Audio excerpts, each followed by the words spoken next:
quand on ressent un mal-être à l'intérieur de soi, qu'on ne s'explique pas tellement, ou qu'on est dans une perte de sens, qu'on ne sait plus vraiment en fait ce dont on a envie ou pas envie, qu'est-ce qui serait bon ou pas pour soi, qu'on a du mal à mettre les bonnes choses en place pour soi, qu'on se sent un peu, oui, parfois perdu d'avec soi-même.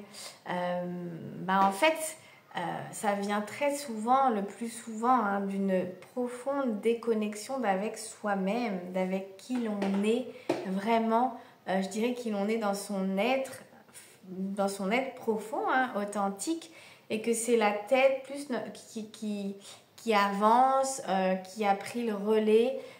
Et notre tête, notre mental, elle est façonnée, elle, de par nos expériences de vie, de par une éducation, de par des conditionnements, de par une norme parfois dans laquelle il faudrait être, de par des blessures, hein, que j'ai vécues, des traumatismes qui ont scellé des croyances à l'intérieur de moi.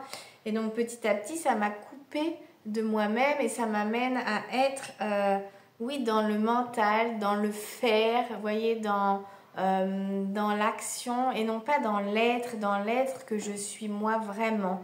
Et de plus, ce qui se passe au fil de la vie aussi, c'est que de par notre histoire, quand il y a eu des choses difficiles aussi, ou bien qu'on n'a pas vraiment été validé soi dans qui l'on est, dans nos émotions, ou qu'il y a des traumatismes aussi, on va de manière très instinctive mettre des protections, des armures, des enveloppes, des barricades, vous appelez ça comme vous voulez, mais voilà, ce qui va créer une succession de couches à l'intérieur de nous, hein, vous savez, comme le fameux oignon.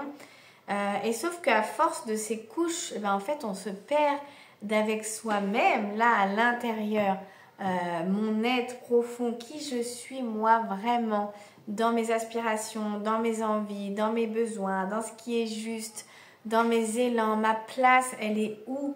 Et en fait, plus je suis connectée là à mon être, à qui je suis, et plus je vais pouvoir être moi-même, m'autoriser à être moi, suivre mon intuition, suivre mon cœur, me redonner l'importance de qui je suis, savoir ce qui est bon et ce qui ne l'est pas pour moi, suivre mon bon chemin, en fait, m'aligner à moi-même. Et c'est normal, en fait, c'est la construction de la vie qui fait que pour ne pas ressentir ou ne pas souffrir de nouveau, en fait, il y a ces protections qui s'installent et on en vient à se couper de soi. Et chez les hypersensibles, les gens très sensibles, c'est quelque chose qui est très fréquent, en fait. On se coupe de cette profonde sensibilité, de cette hypersensibilité. On se coupe de notre nature hypersensible parce que voilà, on a pu intégrer de par notre éducation et des expériences que les émotions, fallait pas être aussi sensible, et puis que les émotions c'était pas légitimé, et puis qu'il faut pas trop s'écouter, et puis qu'il faut être fort, etc. Donc ça fait qu'il y a une partie qui n'a pas pu s'exprimer dans sa sensibilité. Donc on se coupe de soi. On met dans une petite boîte, on met de côté et on met une couche et une autre jusqu'à se couper de qui l'on est. Et on fonctionne avec une tête et on est comme coupé en... on peut avoir l'impression d'être comme séparé, hein, coupé en deux, d'avec soi, d'avec son corps. Voilà, et souvent le corps va s'exprimer de plus en plus fort en devenant adulte et c'est l'expression d'un rappel à soi-même en fait.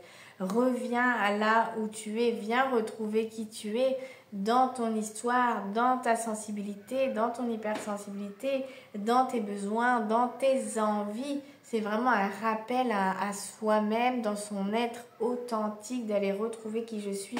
Parce que quand je suis connectée dans mon être, dans qui je suis en confiance, je suis bien, je suis à ma place. Mais pour pouvoir y accéder, déjà ça va être d'aller lever des barrières, d'aller lever des protections pour me retrouver moi, dans qui je suis. Et ensuite de retrouver assez de sécurité et de confiance pour pouvoir oser être qui je suis. Est-ce que j'ai la permission d'être qui je suis? Suis-je légitime à être qui je suis? Est-ce que si je suis moi-même, je vais être acceptée, je vais être validée, je vais être aimée? Ou est-ce que c'est un danger pour moi si je suis vraiment moi-même? Est-ce que l'extérieur représente un danger? Auquel cas, je ne vais jamais montrer qui je suis. Il il y aura toujours cette peur d'être jugé, critiqué, rejeté, mal aimé, voyez. Donc en fait, c'est tout chemin finalement dans lequel j'accompagne des personnes très sensibles, hypersensibles, de reconnexion à soi-même, à qui je suis vraiment, pour pouvoir recréer sa vie à partir de soi-même, déconstruire des schémas pour reconstruire à partir de soi, de sa propre réalité, de sa propre manière d'être, de ses propres besoins, de ses propres envies, de sa manière à soi, et non pas une manière qui appartient à une norme, qui appartient à une éducation, qui appartient à mon père ou à ma mère ou peu importe, mais la mienne en fait, comment je suis moi. Et si je suis extrêmement sensible, ben, c'est comment je suis moi tout en étant hypersensible. Et ça veut dire quoi? Donc c'est cette profonde connaissance de soi-même et de venir légitimer qui je suis. Voilà, et de retrouver assez de confiance en soi pour pouvoir se montrer, être pleinement, prendre sa place pleinement face au monde, face aux autres, sans plus avoir peur en fait de l'extérieur. Parce qu'à l'intérieur de soi, il y a une sécurité qui s'installe, une confiance, un socle. Je suis à ma place, j'ai le droit d'exister, d'être à ma place, de la prendre et je suis fière et je peux avancer dans le monde en étant moi-même. Voilà. Je ne sais pas si comment vous, ça vous résonne ces mots-là. Est-ce que vous avez l'impression d'être plus guidé par votre tête ou par votre être, par qui vous êtes vraiment? Est-ce que vous avez l'impression de suivre vos vrais élans, vos vraies envies, de connaître vos besoins, de les respecter? Ou bien est-ce que vous suivez un mouvement, un schéma, une manière d'être qui est guidée par une éducation, des conditionnements, par la société, par des blessures? Voilà. Essayez d'observer un peu qu'est-ce qui guide votre quotidien. Est-ce que c'est votre tête ou est-ce que c'est quelque chose qui émane de votre cœur, de votre corps, des profondeurs de vous-même? Sans aucun jugement, prenez le temps d'observer. Est-ce qu'il y a des choses qui vous empêchent d'être vraiment vous-même, qui vous empêchent d'avoir confiance, de prendre cette place? Si oui, en fait, c'est quoi cette petite voix qui vous empêche d'être vraiment vous-même? Qu'est-ce que ça vient vous dire? S'il y a des peurs, finalement, la crainte, c'est quoi? Qu'est-ce que vous craignez de l'extérieur? Et essayez de faire le lien avec votre enfance, votre adolescence. Voilà. Est-ce que vous avez été sécurisé? Est-ce que vous avez été validé dans qui vous êtes, accompagné, protégé? Voyez, est-ce que vous avez eu ce socle-là qui vous permet aujourd'hui de vous montrer en confiance face au monde? S'il y a eu des blessures de rejet, d'humiliation, en famille, à l'école par exemple, eh bien ça va être compliqué pour vous d'aller prendre pleinement votre place dans le monde parce qu'il y aura toujours une peur d'être vous, d'être vu et d'être vous et d'être vu et qu'il y a un danger d'être rejeté, pas aimé, critiqué et il y a une partie de vous et c'est normal qu'elle n'a pas envie de revivre ça. Donc elle se cache, elle se met en retrait et parfois même on se crée presque ce qu'on appelle un faux self, hein, c'est cette fausse personnalité. On se montre tel que on se montre, mais pas dans qui l'on est. On cache soi-même dans qui l'on est vraiment. On n'ose pas dévoiler cette part de soi, qui l'on est, parce que ça a été trop blessé et parce qu'on nous a renvoyé une image peut-être que qui l'on était, c'était pas bien, pas assez comme il faudrait, c'était pas valable, pas aimable, voyez.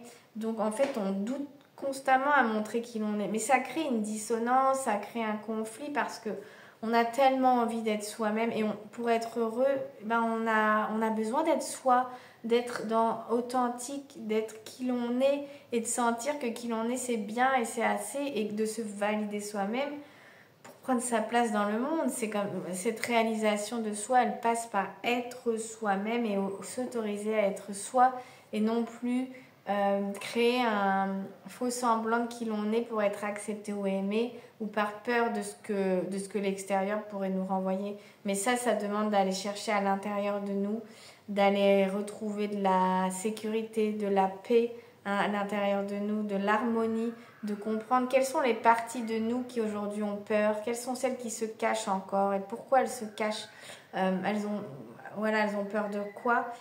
Alors qu'elles ont tellement envie de prendre cette lumière et qu'on voit à quel point elles sont géniales et qu'elles sont belles et qu'elles sont des belles personnes. C'est comme s'il y avait quelque chose en vous qui avait un élan profond mais qui est constamment retenu et ça rend triste finalement parce qu'il y a une impossibilité à être soi alors qu'on a tellement envie d'être soi et c'est normal. Être soi c'est beau, c'est extraordinaire, c'est la meilleure manière de mener sa vie. Et vous avez le droit d'être vous, tu as le droit d'être qui tu es profondément. Si aujourd'hui pour toi c'est compliqué d'être pleinement toi-même, avec ton hypersensibilité, d'avoir confiance dans le monde, dans l'extérieur, de te montrer tel qui tu es, bah écoute, déjà sache que tu n'es pas seul, sache que je te comprends et que c'est possible de pouvoir faire ce chemin d'être toi-même, de t'autoriser à être toi dans la confiance et dans l'amour, dans le respect de qui tu es, de légitimer qui tu es. Ça va passer premièrement par cette reconnexion à toi-même, de la tête vers ton corps, vers ton cœur, pour aller ressentir toi-même de l'intérieur. Et ça change beaucoup de choses. Et si ce chemin, il te parle, eh bien, c'est vraiment le cœur de mon accompagnement. Donc, n'hésite pas à me contacter, soit dans les commentaires, déjà me dire comment ça te parle, et d'aller sur mon site juliette-fontaine.com et tu peux me contacter pour un premier échange, me dire comment, voilà, où tu en es, puis que je vois comment je pourrais éventuellement t'aider. Mais déjà, prenons le temps de faire connaissance et de voir où tu en es toi. Je serais vraiment heureuse de te montrer cette lumière pour que tu vois qui tu es et que tu puisses vraiment être celle ou celui que tu es vraiment et voir que tu as le droit d'être qui tu es vraiment et que c'est bien comme tu es et que tu peux avoir confiance. Voilà, mais c'est des parties de toi qui aujourd'hui ont besoin d'être aidées, hein, des parties peut-être du passé qui ont besoin d'être aidées pour pouvoir reprendre cette confiance d'être elle-même. Et je serai heureuse de te guider sur ce chemin. Voilà, je te souhaite une très belle journée ou soirée selon quand tu écoutes cette vidéo et je te dis à très bientôt pour une nouvelle vidéo. Prends soin de toi.